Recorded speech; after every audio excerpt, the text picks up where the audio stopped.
Acompáñenme por favor al libro de Juan, capítulo 19, versículos 28 y 29.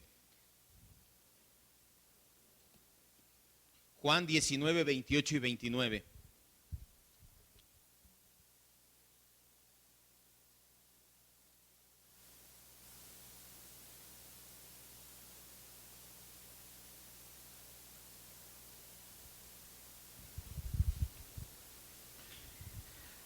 Vamos a darle lectura. Dice la Biblia, Juan 18, 28 y 29. Después de esto, sabiendo que estaba ya todo consumado, dijo, para que la escritura se cumpliese, tengo sed. Y estaba allí una vasija llena de vinagre. Entonces ellos empaparon en vinagre una esponja y poniéndola en un hisopo se la acercaron a la boca. Vamos a orar, cierre sus ojos. Vamos a decirle, Señor y Dios, te damos gracias por esta palabra que tú estás a punto de mandar a nuestras vidas. Gracias, Señor. Gracias, Espíritu Santo, pues tu palabra es espiritual y se ha de discernir espiritualmente. Y el único que puede llevarla no solamente de los oídos, son solamente al intelecto, sino al corazón eres tú, Señor. Te doy gracias por la disposición que has puesto en nosotros y te ruego que esta palabra sea esa semilla que en buena tierra que dé fruto al 100 por 1, ser como Cristo. No queremos solamente conocimiento, no queremos salir de aquí pensando que somos alguien o presumiendo conocimiento, sino humildes, queriendo ser como Cristo, logrando ser más como Cristo. Esa es nuestra oración hoy y siempre. En el nombre maravilloso de Jesús decimos amén, Dios. El día que Jesús fue crucificado, ese día, ahí colgando en la cruz, el Señor proclamó 7 frases que hacen eco en la eternidad. Son tan actuales. ¿Por qué hacen eco en la eternidad? Porque son tan actuales como el día en que se dijeron o como el lugar o las personas a las cuales fueron dirigidas originalmente. Hasta ahora hemos visto que Jesús ha dicho 4 frases. Primero vimos que oró, que la primera frase que sale de su boca es una oración, pero una oración por sus enemigos. Padre, perdónales, no sabes lo que están haciendo. Mientras lo clavaban, mientras ponían la espina, la corona de espinas, mientras cada uno de los actos blasfemos y crueles en su contra, el Señor oraba, perdónales, no saben lo que están haciendo. La segunda frase fue una garantía de vida eterna al ladrón arrepentido. Después de escuchar esta oración de Jesús, un ladrón dice, Señor, si fueras Cristo nos salvarías. El otro dice, cállate, estamos en la misma situación. Y el Señor le dice, te digo que hoy mismo estarás conmigo en el paraíso. La tercera palabra, la llamada palabra de provisión para el futuro de María, con la cual le dice a Juan, ahí está tu madre, Juan, tómala por madre tuya. La cuarta palabra la vimos la semana pasada y estas últimas 4 las clama en medio de las tinieblas. Ya se oscureció el día, a pesar de ser mediodía, se ha llenado de una oscuridad total ahí la región. Y esta palabra es conocida como la palabra de abandono. Señor, ¿por qué me has abandonado? ¿Por qué me has desamparado? Haciendo alusión al Salmo 22. Y lejos de ser un reclamo, lo entendimos, fue una palabra de confianza. Señor, tú lo tenías planeado desde la eternidad, lo dejaste plasmado 1000 años antes en el libro de los Salmos. Y Señor, yo sé que no me vas a venir a rescatar, porque tú lo planeamos así para que puedas después recibir a tus elegidos. Dios le dio la espalda a Cristo en la cruz para no dárnosla a nosotros cuando pecamos. Dígale gracias, Cristo, gracias, Dios. El día de hoy veremos la quinta palabra de Cristo en la cruz. ¿Cuál fue? Ya lo vimos, tengo sed. 2 palabras, la quinta frase compuesta por 2 palabras que encierra grandes cosas. ¿Qué significado tiene esta frase? ¿Por qué la dijo el Señor Jesús? ¿Qué cumplimiento de la Escritura es el que se refiere Juan?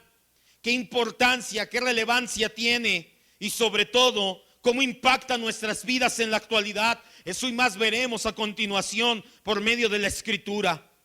Después de haber hablado las primeras 4 palabras, Jesús supo que su obra por las demás personas había sido totalmente cumplida. Juan nos dice, después de haber consumado todo, dijo, tengo sed. A lo largo de su permanencia en la tierra y sobre todo cuando estuvo en la cruz, sufriendo la ira de Dios contra el pecado para liberar al pueblo, y hacernos merecedores de la salvación eterna, el Señor había cumplido esa tarea. Jesús lo sabía porque conocía todas las cosas en su totalidad y sabía que uno a uno de los designios eternos Él los había cumplido ya cabalmente. Y de hecho eso es lo que veremos la próxima semana. Por eso es que ligado casi de inmediato dice: consumado es, tetelestai. Jesús dijo: ya acabé. Todos y cada una de las profecías, todos y cada uno de los designios, el decreto eterno de Dios, ya lo cumplí, tetelestai. Pero eso es la semana siguiente. Como el Señor sabía que ya había terminado, ahora sí pone sus ojos en su propia necesidad, y aún así es para bendición nuestra. Usted lo va a ver. Y en esa necesidad Él exclama: tengo sed. Vemos por la escritura que después de clamar el abandono del Padre, ahora exclama que tiene sed física. Ya no es espiritual, habla de sed física. Y tiene que tener mucha atención en esto. Es la primera parte de nuestra enseñanza del día de hoy, porque es importante, porque tuvo que decirlo el Señor. Él tenía sed física. Era la consecuencia lógica del desangramiento. Las personas que mueren desangradas mueren con una terrible sed, o las personas que sufren hemorragias repentinamente tienen una sed intensa. ¿Por qué? Porque están perdiendo líquido. Era lógico. El Señor estaba desangrándose. Las heridas causadas por los latigazos de los pretorianos, la sangre que había perdido en Getsemaní, la corona de espinas en su cabeza, empezaron a pasar factura. Deshidratación. ¿Por qué es importante hacerlo notar? Porque es una prueba más de la completa humanidad de nuestro Señor Jesucristo. Si Cristo no es al mismo tiempo 100% humano y 100% divino, nuestra salvación no es una salvación completa. Usted y yo ya tendríamos que manejar este tipo de enseñanzas, que cada vez que yo diga Cristo es Dios, las personas decimos, y cada vez que diga Cristo es un ser humano, también decimos amén. También tiene que decir amén. Cristo es hombre, sí, amén. Ahora, cuando la gente te dice Jesús nada más fue un hombre, ay, si no nada más fue un hombre. Sí fue un ser humano, pero también fue 100% divino. ¿Por qué? Él tenía que morir como un ser humano. Quiero que ponga mucha atención. Tenía que ser divino. Eso lo hemos entendido a lo largo de todo este evangelio. Juan se encargó de mostrarnos a Jesús como Dios una y otra vez. En los 7 yo soy, en sus 7 discursos, en sus 7 milagros. Y ahora nos lo presenta como un ser humano. Ninguno de los otros evangelios tiene esta palabra de Jesús. Es específica de Juan. ¿Por qué nos lo presenta como un ser humano? ¿Por qué tenía que morir como un ser humano? En primer lugar, porque si fuera solamente un espíritu, los testigos de Jehová dicen que Cristo no murió físicamente, que nada más era una representación espiritual, que solamente fue su espíritu el que estaba ahí. Pero si solamente fuera espíritu, un espíritu no tiene sangre. Y el sacrificio que exige la ley es un sacrificio cruento. ¿Por qué? ¿Por qué tiene que haber sangre? Hebreos 9:22, no vayas, dice, y si no hay derramamiento de sangre, no hay remisión de pecados. La respuesta la tenemos en parte en Génesis 9:4. Vaya conmigo a Génesis 9:4. Si ya lo sabía, hoy lo va a reiterar, y si no lo sabía, hoy lo va a aprender. ¿Por qué tenía que ser un ser humano? Para morir físicamente. ¿Pero por qué tenía que morir físicamente? Primera, porque si hubiera sido un espíritu no tiene sangre. Y tenía que ser derramada sangre a nuestro favor. ¿Por qué? Porque la ley exige un sacrificio cruento. Es lo que significa cruento, con sangre. Por eso decimos, todavía está crudo, todavía está con sangre.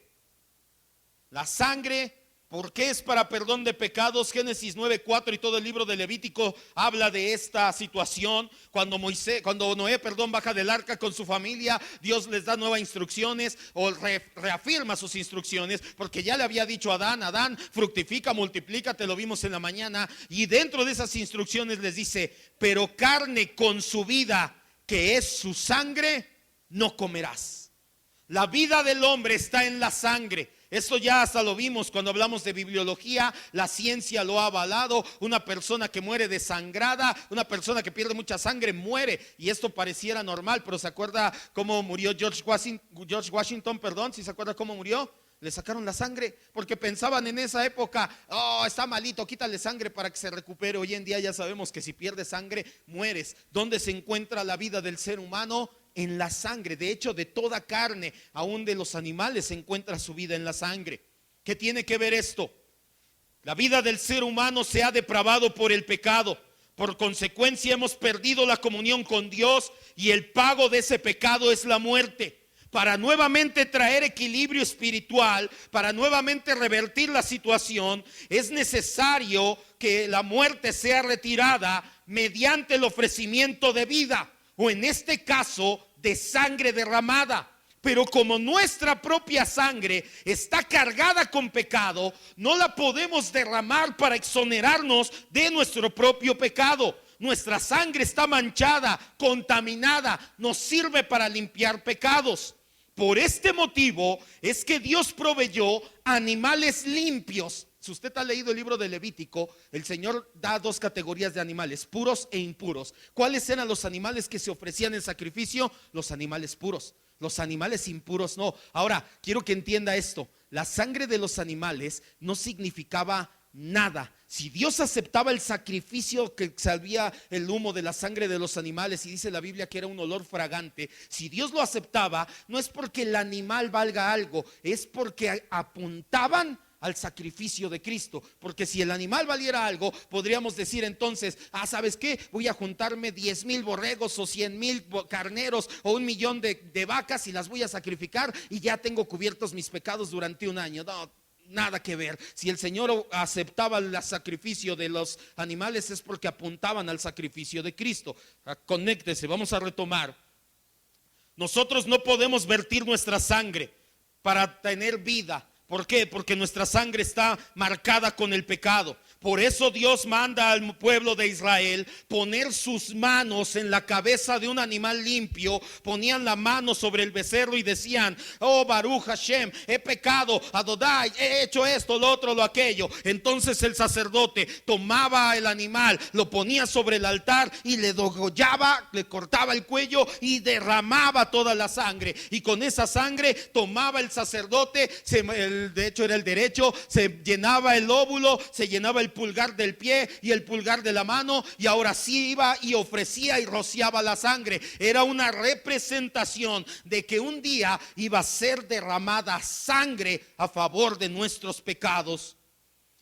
Pero la sangre de los animales no nos iba a limpiar eternamente. No vayas, Hebreos 9, 13 y 14 dice, si la sangre de machos y toros cabríos hubieran sido buenas, suficientes, el Señor no hubiera mandado a Cristo. Diría, siempre maten animales, y ya la hicieron. No, un animal no puede sustituir a una persona de manera perfecta y eterna.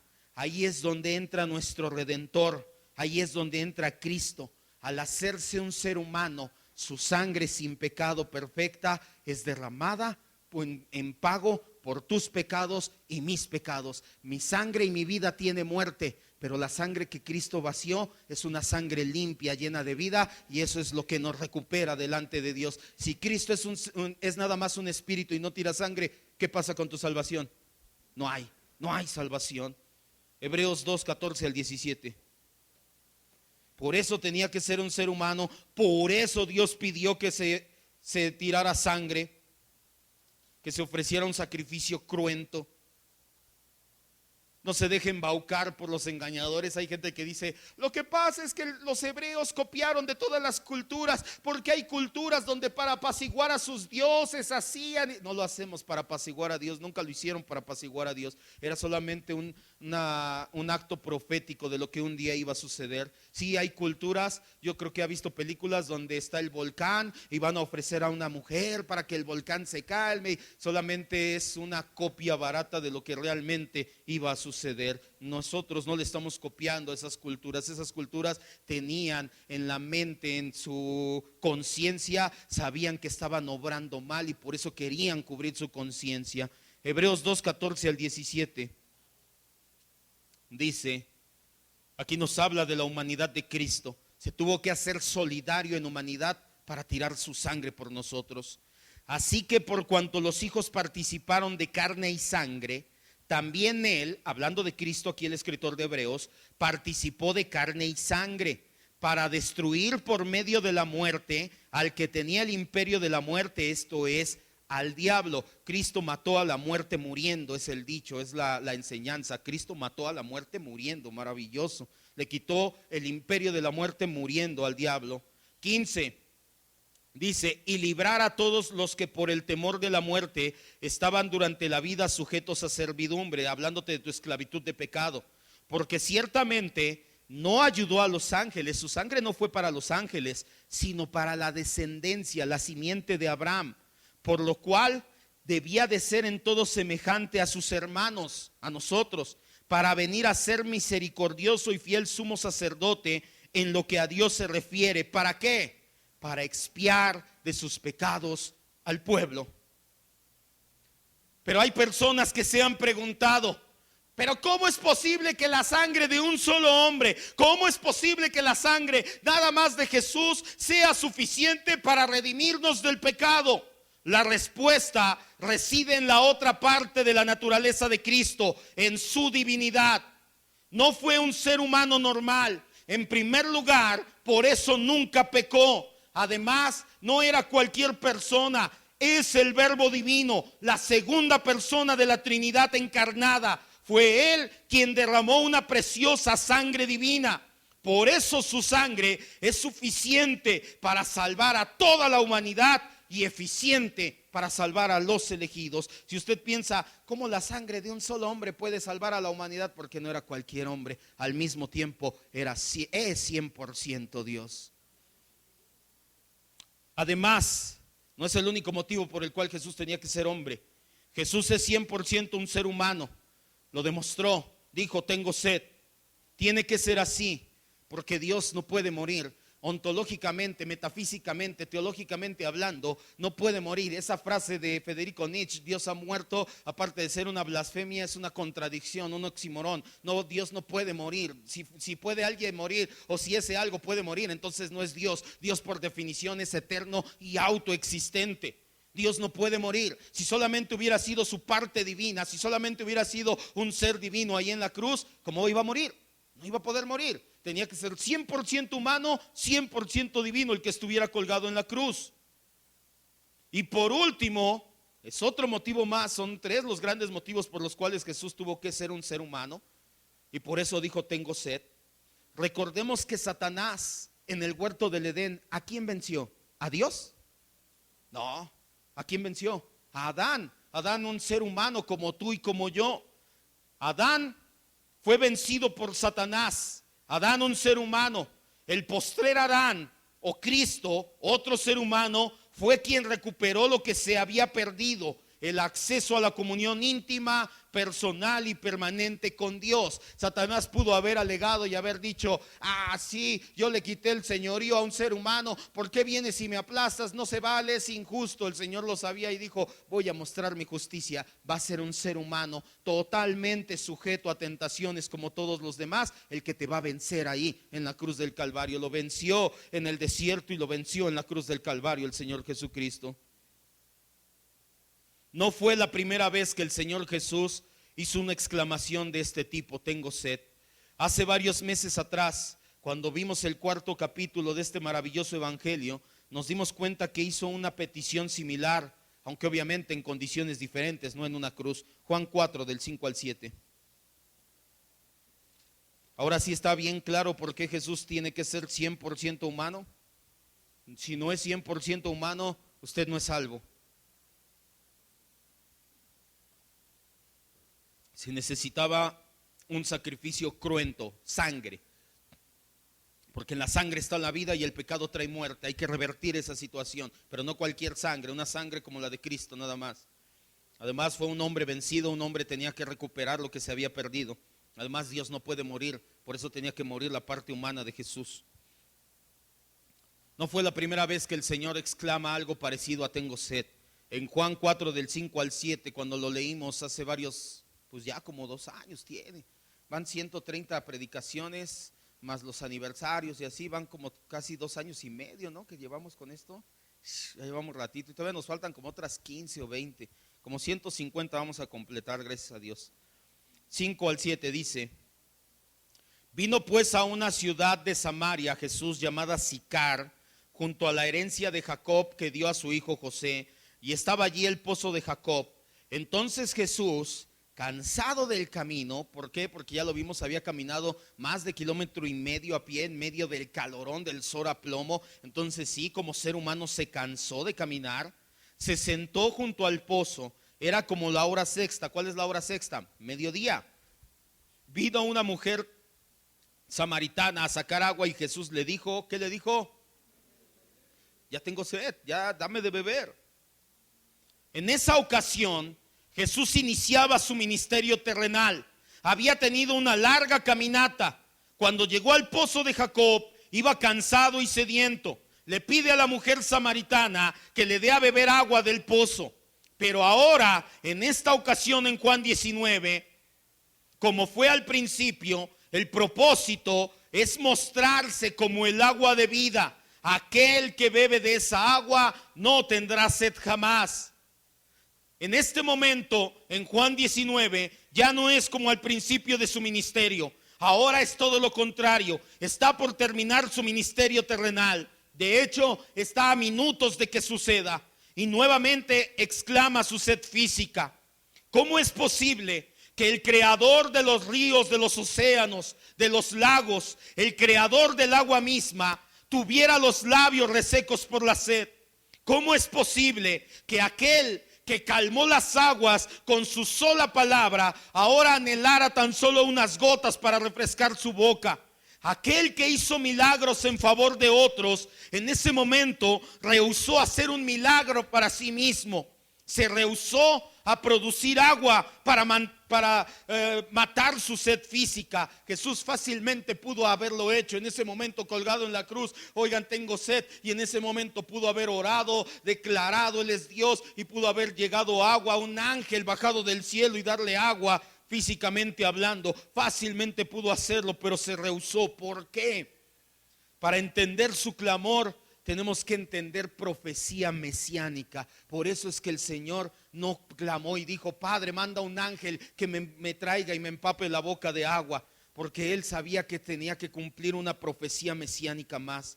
Las profecías mesiánicas, lo vimos apenas, también no tiene mucho en bibliología, son las profecías que encontramos en todo el Antiguo Testamento y que nos hablan del nacimiento, vida, muerte, resurrección y reinado futuro del Mesías. Ese Mesías, todas estas profecías se han cumplido únicamente en una persona. ¿Quién? Jesucristo. Nadie más ha cumplido. Y mira que ha habido profecías que duraron 500 hasta 1000 años vacías. Órale, ahí está, ¿quién cúmplalas? Alguien. Y nadie las cumplió.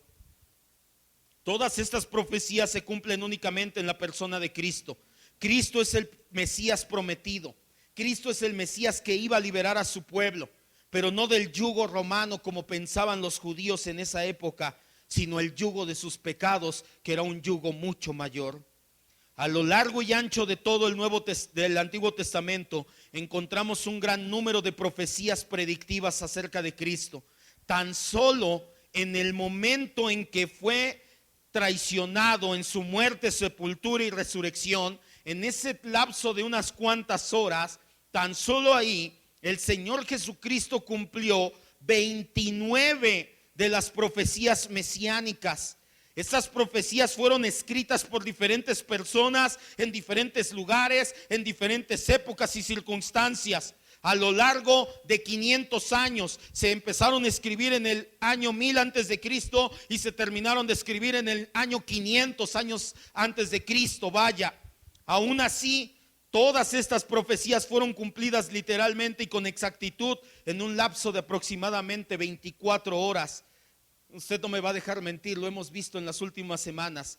La Biblia dice en el Antiguo Testamento que Jesús sería, o que el Mesías sería traicionado por un amigo. ¿Quién traicionó a Cristo? Judas. Que sería vendido por 30 piezas de plata. ¿Quién lo hizo? Judas también. Que con ese dinero se compraría un campo, que ese dinero sería arrojado en el templo, que a él lo iban a olvidar sus discípulos, que iba a haber falsos testigos acusándole, que se iba a quedar callado en esas acusaciones, que iba a ser herido, magullado, escupido y hecho burla y escarnio, que sus manos y pies iban a ser atravesadas, que iba a ser crucificado en medio de dos ladrones, que iba a interceder por los que lo odiaban, que iba a ser rechazado por el pueblo, aborrecido sin causa, dejado por sus amigos, que la gente iba a menear la cabeza, que la gente iba a verlo con morbo, que sus vestiduras serían partidas y rifadas, que sufriría sed y le darían a beber hiel y vinagre. Ahorita lo vamos a ver, es una profecía mesiánica en el Salmo 22 y en el Salmo 69, más de 500 años antes de que Cristo naciera, casi 1000 años antes de que Cristo naciera, estaba escrito que el Mesías iba a clamar, tengo sed, y le iban a dar vinagre. Cuando clamó abandonado, cuando se encomendó a Dios, que sus huesos no fueran quebrados, que su corazón iba a ser partido, que su costado iba a ser abierto, que las tinieblas cubrirían la tierra, que sería enterrado en la tumba de un hombre rico. Todas estas profecías fueron hechas más de 500 años antes.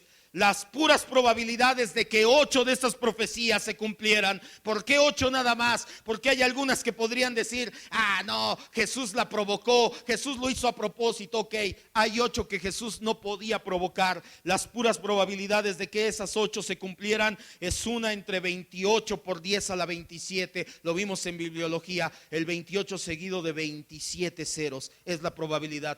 Te lo dije, es más fácil que te ganes la lotería 2 veces y te caiga un rayo 3 veces el mismo día, a que cumplas estas profecías. ¿Cuántos quieren ganarse la lotería y un rayo?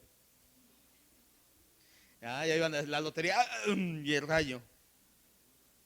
Jesús estaba demostrando la veracidad de la palabra de Dios.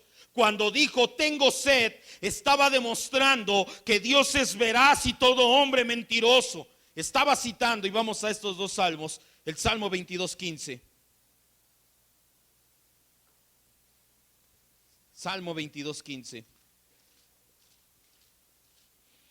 ¿Se acuerda que el Salmo 22 es un salmo qué? Mesiánico. Tengo ganas de estudiar el libro de los salmos, de predicarlo expositivamente, porque los hemos malentendido. Cada salmo, sabía que cada salmo obviamente es diferente uno en otro, pero es que hay hasta estilos literarios. Entonces son los salmos imprecatorios, los salmos mesiánicos, los salmos de alabanza, los salmos de clamor. O sea, cada estilo literario diferente, cada escritor diferente, cada contexto diferente. Cuando tú entras al libro de los salmos y los sacas expositivamente, encuentras, sabes, hay una serie de predicaciones que se llama El Tesoro de David. Charles Spurgeon hace 180 años, casi 200 años, predicó el libro de los salmos y su enseñanza la tituló El Tesoro de David, porque dijo, aquí hay un tesoro, y sacaba de los salmos. Tengo ganas de predicar los salmos, no sé, quería seguir con el libro de Hechos, a lo mejor nos vamos al libro de los salmos, pero imagínense si Juan de 22 capítulos, 21 capítulos, ahora salmos con 150 capítulos, ya lo acabamos en el cielo. Salmo 22:15.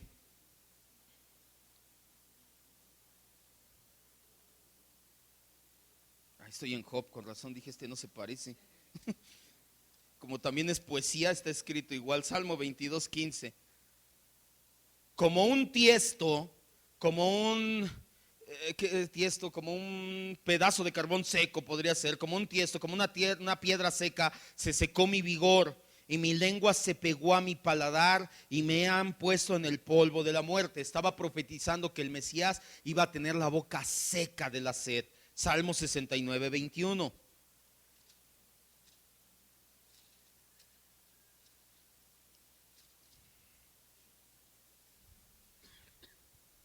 Salmo 69:21.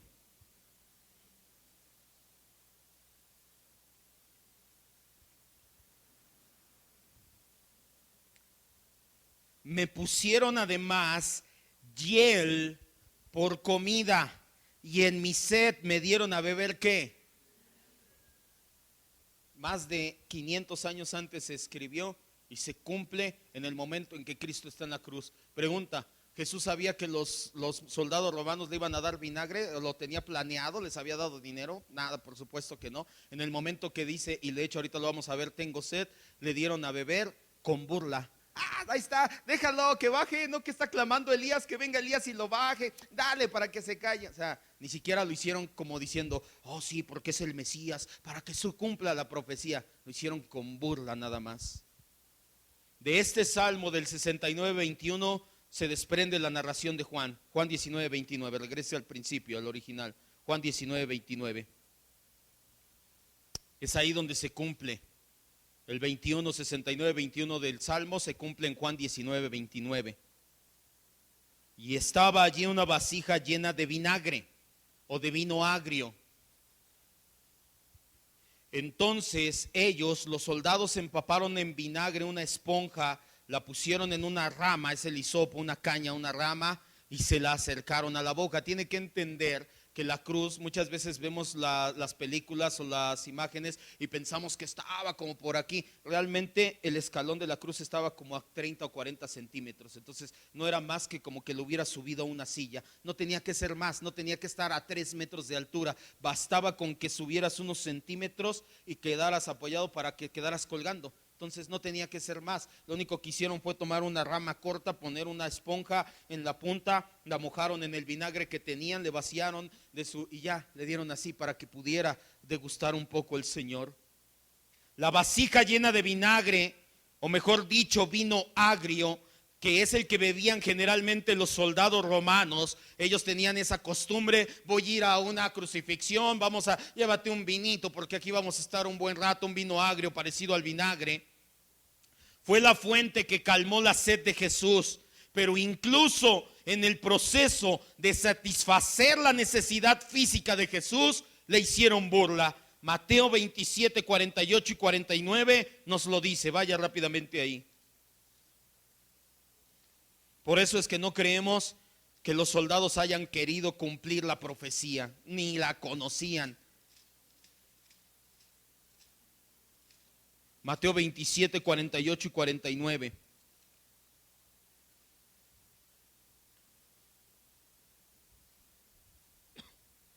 Mateo es todavía más específico. Ya lo tenemos, dice, algunos de los que estaban allí al oírlo decían, a Elías llama este. Y al instante corriendo uno de ellos tomó una esponja, la empapó en vinagre y la puso en una caña y le dieron a beber. Pero otros decían, deja, veamos si viene Elías a librarle. Aún en medio de esta situación, cuando empaparon la esponja y la llenaron de vinagre y le dieron a beber, le estaban haciendo burla. Otros eran los que decían, veamos si viene Elías a librarle. Empaparon una esponja con vinagre, se la acercaron a la boca de Jesús y de esta forma este líquido amargo fue que le dio cierto alivio a la garganta y a los labios resecos. Hay quienes dicen que Jesús pidió agua también porque se acercaba el consumado es y el grito de clamor, Padre, en tus manos encomiendo mi espíritu, pero realmente el texto no nos da para más, no podemos sacar esa conclusión, aunque sí lo hizo, sí clamó a gran voz al final. Una de las primeras señales de la vida del ser humano es la sed. Todos los seres humanos nacemos sedientos. Cualquier madre lo sabe muy bien. Le dan pecho, le dan fórmula, no le dan comida, le dan líquido a los bebés recién nacidos. Y así como entramos en este mundo con sed física, todos los seres humanos también venimos a este mundo con sed espiritual. Allá por el siglo XVII, un predicador llamado Henry Scougal dijo, el alma del hombre trae consigo una sed voraz e insaciable, y solamente cuando se entrega a Dios, esa sed puede ser saciada. Tenemos dentro de nosotros los seres humanos sed de comunión. No solamente comunión con otras personas. La psicología dice, el ser humano es sociable por naturaleza. La Biblia dice, no es bueno que el hombre esté solo. Socialmente tenemos sed de comunión con las demás personas. Pero no solamente esa comunión. El ser humano también tiene sed de comunión con Dios, con su creador. Para eso fue creado originalmente el ser humano. Dios se involucró en la creación nada más hablando, pero el día que creó a Adán, lo tomó en sus manos, lo formó con sus propias manos y prácticamente lo besó al soplar sobre de él vida. Era una manera de decir: hey, ustedes trascienden la creación, ustedes están hechos para tener comunión conmigo. Pero cuando el pecado entró en escena, esa comunión se rompió. Por eso todos los seres humanos tenemos hambre y sed de comunión con Dios. Mucha gente decide apagar esa sed en los lugares equivocados, en el alcohol, en el sexo, en el dinero, en el poder. Apenas estaba reflexionando, estamos viendo lo de ideología de género y todo esto en la mañana. Y estaba reflexionando porque conozco un par de personas, dos hombres, hermanos, ellos, el mayor y el menor, y están muy apegados. De hecho, uno de ellos, varios de mis publicaciones hasta le puso burla y me eliminó de sus amigos. Y al principio me sentí molesto y dije: es que les pegan, es que... Y ya después me di cuenta y dije: a ellos dos los dejó su papá desde muy chicos. Ellos tienen hambre y sed de Dios, pero no lo saben encontrar. Y se apegaron a la ideología de género y defienden que todo amor es amor, no importa cómo se exprese. El más pequeño de ellos, el más chico de ellos, apenas está en la carrera, está en la FES Acatlán. Eso explica muchas cosas. No es cierto. Es que yo soy de FES Aragón y mi esposa es de FES Acatlán. Obviamente la FES Aragón es mejor, pero no vamos a hablar de eso. Y realmente son unos ataques tremendos. Él sí no baja de: se necesita ser muy idiota. Caray, si digo que piden respeto, pero ofrecen muy poco. Y ahora me doy cuenta, lo estuve reflexionando en la semana, y sabes, esos dos muchachos tienen sed de Dios, tienen una sed tremenda de Dios, pero están yendo a una cisterna vacía. Y ahorita vamos a leer la cita, en lugar de estar yendo a la fuente inagotable. Su padre los dejó de pequeños, no tuvieron una figura paterna. Creen que así es la norma de la vida, que puedes hacer lo que quieras, cuando realmente tienen hambre, sed de comunión con su padre y con Dios, y buscan en cualquier otro lado llenar esa sed. No por eso quedan excomulgados de esa mal, no por eso quedan eximidos de su pecado y de su maldad. No creas que trabaja así la justicia divina, pero ahí te das cuenta de qué es lo que motiva esas situaciones. Mucha gente quiere apagar la sed que tiene de Dios en su corazón con alcohol, con sexo, con dinero, con poder, con placeres mundanos. Tratan de sobrevivir con el estímulo continuo de sus sensaciones corporales. Todas esas fuentes dan una falsa ilusión de sustento. Lo único que hacen es contaminarnos, nos mantienen apartados del agua verdadera. Esto dijo el profeta Jeremías hace 2500 años. Jeremías 2:13, vaya rápidamente.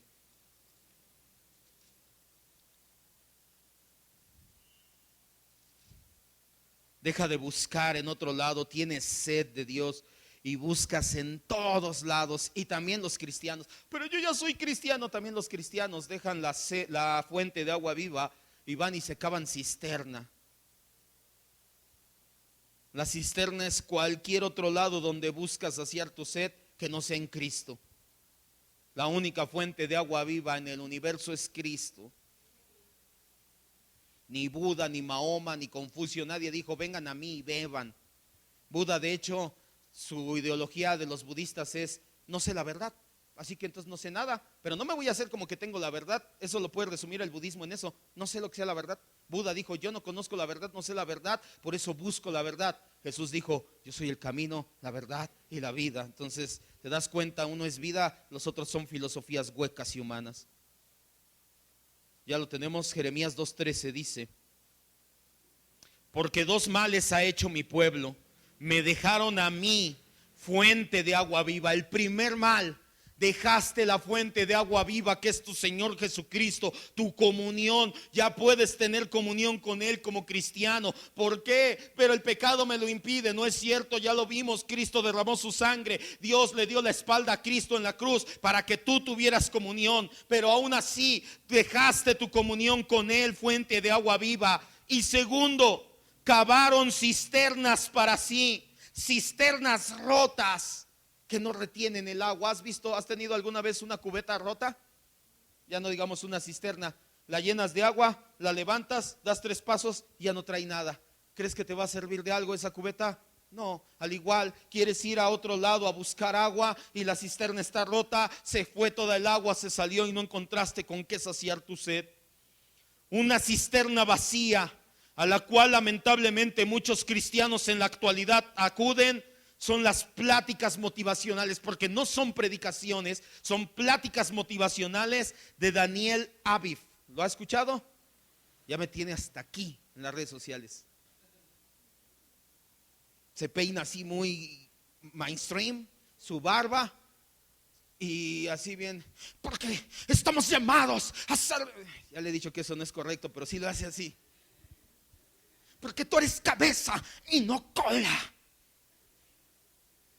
Ya lo han visto, varios ya lo han visto. Pues no lo busque. Daniel Aviv, bajo el argumento de que es cristiano, es buscado por muchos sedientos espirituales. Es una lástima porque no solamente gente del mundo lo busca, también muchos cristianos ahí están poniendo: Daniel, Dios, eres un instrumento. Y, lo buscan porque les habla bonito, porque sus palabras y sus videos son emocionales y habla acerca de tu relación de pareja, porque tú estás llamado a tu matrimonio, a perdonar a tus enemigos, a superar tus problemas, a amar al prójimo, a crecimiento emocional. Hasta te habla de desarrollo laboral. Tu negocio va a salir adelante, tú nada más ponle ganas. Pareciera que no tiene nada de malo su plática, pero el problema es que tampoco tiene el evangelio, y el evangelio es la fuente de agua viva. Por eso sus pláticas motivacionales son una cisterna rota y nada más. No tiene el evangelio de Cristo. No te habla de la cruz, ni de tomar tu cruz, ni de la cruz de Cristo. No te habla de pecado, no te habla de salvación por medio de fe en la obra de Cristo en el Calvario. No habla de Cristo, y cada vez que habla de Él solamente lo toma como amuleto de buena suerte. Los pocos versículos que llega a citar, casi siempre mezclados, porque eso sí le urge que le enseñen el tercer mandamiento: no tomarás el nombre del Señor tu Dios en vano, porque eso sí, sus videos llenos de groserías, porque tú, hijo de, y diciendo groserías y citando versículos en la misma frase. Le urge que le enseñen el tercer mandamiento: no tomarás el nombre del Señor tu Dios en vano, y los poquitos versículos los saca de contexto: porque todo lo puedes en Cristo que te fortalece. Sí la haría, ¿va? Ya nada más me faltaría la ¡ay! No, pero él está feo y yo estoy guapo. Ni un amén. No, va, que eso no se dice amén. No, estuvo bien, eso no se dice amén. Amén se dice a la verdad de la palabra de Dios. Pero un like, aunque sea. Un sí, mi pastor. Sus versículos siempre sacados del contexto original para amoldarse a sus bonitas charlas de superación. Una cisterna rota a la cual los cristianos van hoy en día porque han dejado la fuente de agua viva. La cuestión no es si tienes sed. Todos tenemos sed. La cuestión es hasta cuándo vas a vivir con esa sed. Si estamos delante de Jesús, la fuente de agua viva, ¿por qué sigues viviendo sediento? Gracias a Dios, porque Jesús sufrió con labios secos para que tú pudieras beber de la fuente de la salvación y tener una promesa segura. Vamos a Apocalipsis 7, 16 y 17. Por eso dijo: tengo sed. Por eso murió en la cruz con los labios secos, para que tú no tengas que pasar por esa sed espiritual. Jesús pasó por la sed física y temporal para que tú no pases por la sed espiritual y eterna. Hasta me lastimé la garganta por arremedar a este chavo.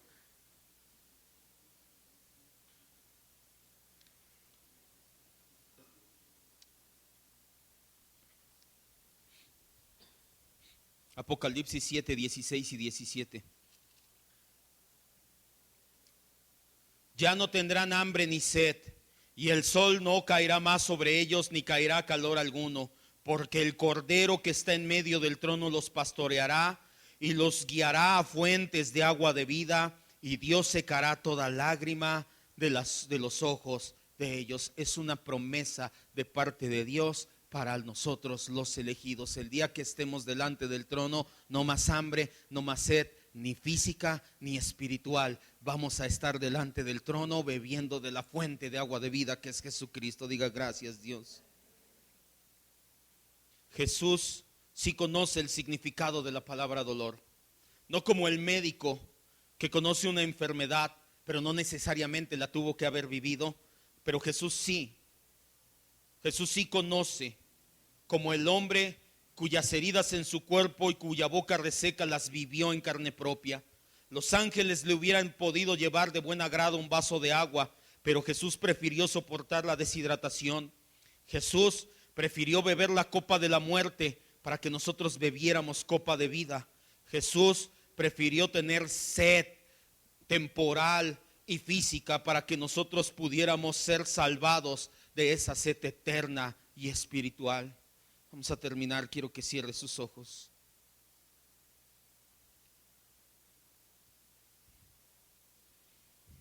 Puedes pensar que no estás sediento porque te conformas con unas gotas de agua que encuentras en esas cisternas vacías.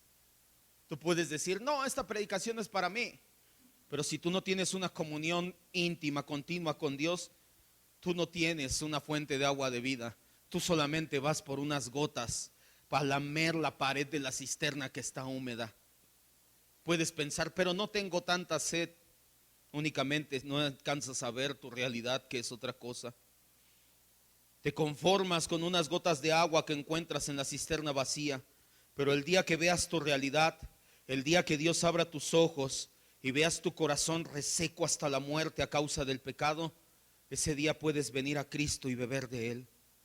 Durante su ministerio, ese Jesús que ahora estaba sediento, en una ocasión, y lo estudiamos, dijo en el último y gran día de la fiesta de los tabernáculos, se paró al final de la fiesta y les dijo, si alguno tiene sed, venga a mí y beba. El que cree en mí, como dice la Escritura, de su interior correrán ríos de agua viva. La invitación sigue en pie. El libro de Apocalipsis acaba con esa invitación. Apocalipsis 22:17, no vayas, nos acaba diciendo la misma invitación, la reitera el Señor Jesús. El Espíritu y la esposa dicen, ven, y el que tenga oídos oiga y venga, y el que tenga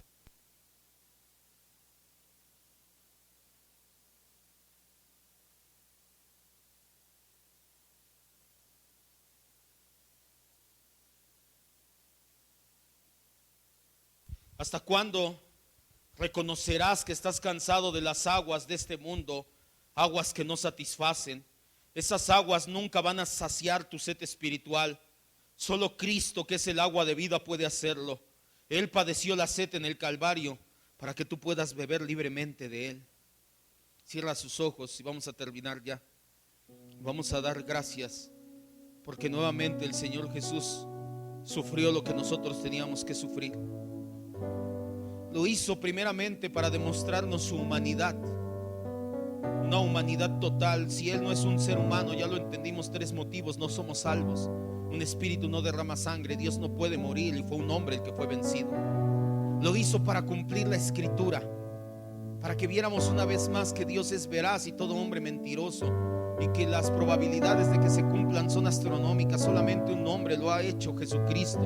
Nos apunta a su divinidad y a su mesianismo, pero también nos apunta a la perfección de la palabra de Dios, a que puedes confiar en ella. Y lo hizo también, sufrió la sed insaciante ahí,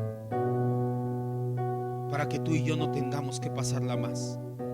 Él pudo haber llamado a un ángel, pudo haber clamado, orado para que lloviera, para que de la nada apareciera, si lo quieres ver así más fantasiosamente, hasta de la nada apareciera una copa flotando con agua, qué sé yo, es Dios. No hizo nada de eso, no era su estilo además.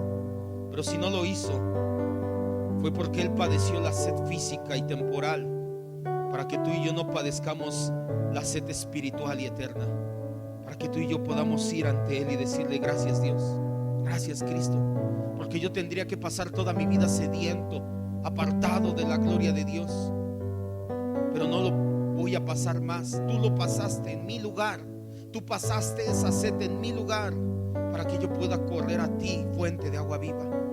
Por eso la Biblia le llama a Él la fuente de la salvación. Por eso la Biblia dice: Jesús, el que tenga sed, venga y beba de mí, y de su interior correrán ríos de agua viva. Y lo reitera al final de la palabra. El Espíritu y la esposa dicen: ven, bebe si tienes sed. Deja ya las cisternas. Deja ya de buscar motivaciones en internet y de buscar predicaciones que nada más alimentan tu ego. Y ven y ten comunión con Cristo todos los días. En tu casa primeramente, en tu lugar secreto, ten comunión con Él.